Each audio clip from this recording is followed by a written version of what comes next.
RI hingga kepala daerah di Kaltim, gaji fantastis, korupsi jalan terus. Demo besar di depan gedung DPR RI beberapa hari lalu bukan sekedar soal tunjangan rumah 50 juta per bulan. Aksi itu menimbulkan pertanyaan yang lebih mendasar. Seberapa besar negara sebenarnya sudah menggaji para pejabat publik?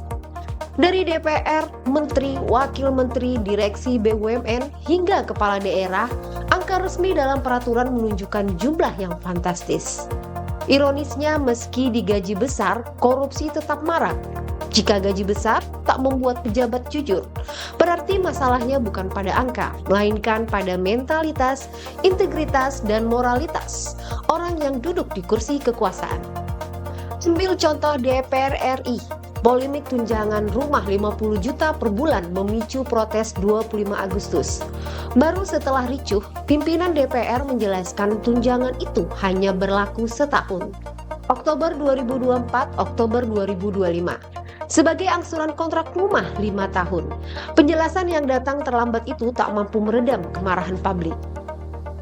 Untuk menteri regulasi jelas, gaji pokok 5.040.000 per bulan sesuai PP nomor 60 tahun 2000 dan tunjangan jabatan 13.608 sesuai Kepres nomor 68 tahun 2001.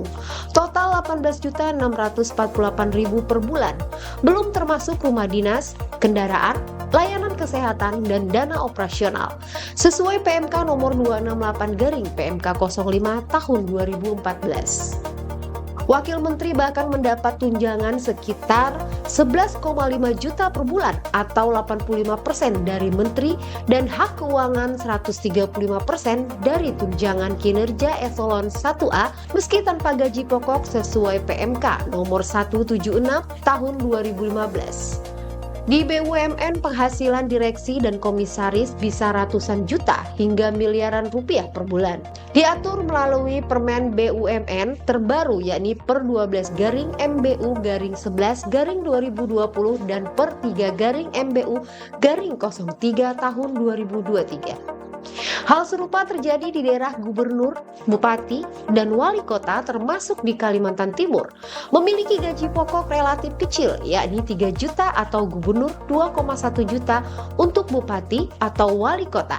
Namun tunjangan dan biaya operasional daerah atau BOP yang melekat bisa mencapai ratusan juta hingga miliaran, bergantung APBD.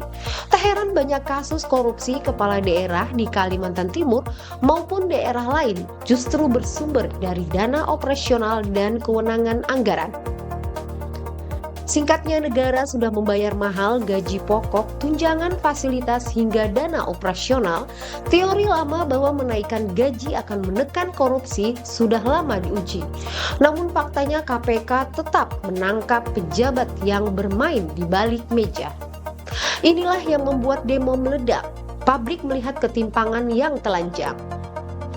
Di satu sisi rakyat menghadapi PHK, harga pangan melambung, pajak mencekik. Di sisi lain pejabat hidup dengan tunjangan besar dan fasilitas serba ada. Wajar jika muncul seruan bubarkan DPR. Itu bukan anti lembaga, melainkan tanda ketidakpercayaan. Kenyataan, gaji besar tak menjamin pejabat bebas dari godaan. Selama mentalitas mencari keuntungan pribadi dan rasa kebal hukum dipelihara, penyalahgunaan akan terus ada. Jalan keluarnya bukan menambah gaji, tapi keterbukaan, pengawasan ketat, dan hukuman tanpa pandang bulu. Harapan besar ada pada seluruh penegak hukum, KPK, Polri, hingga Kejaksaan untuk membuktikan hukum benar-benar bekerja. Demo 25 Agustus adalah alarm keras.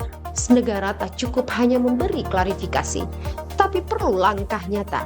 Memangkas fasilitas tak relevan, membuka data penghasilan pejabat, menertibkan belanja operasional, dan memastikan setiap pelanggaran berakhir dengan hukuman tegas.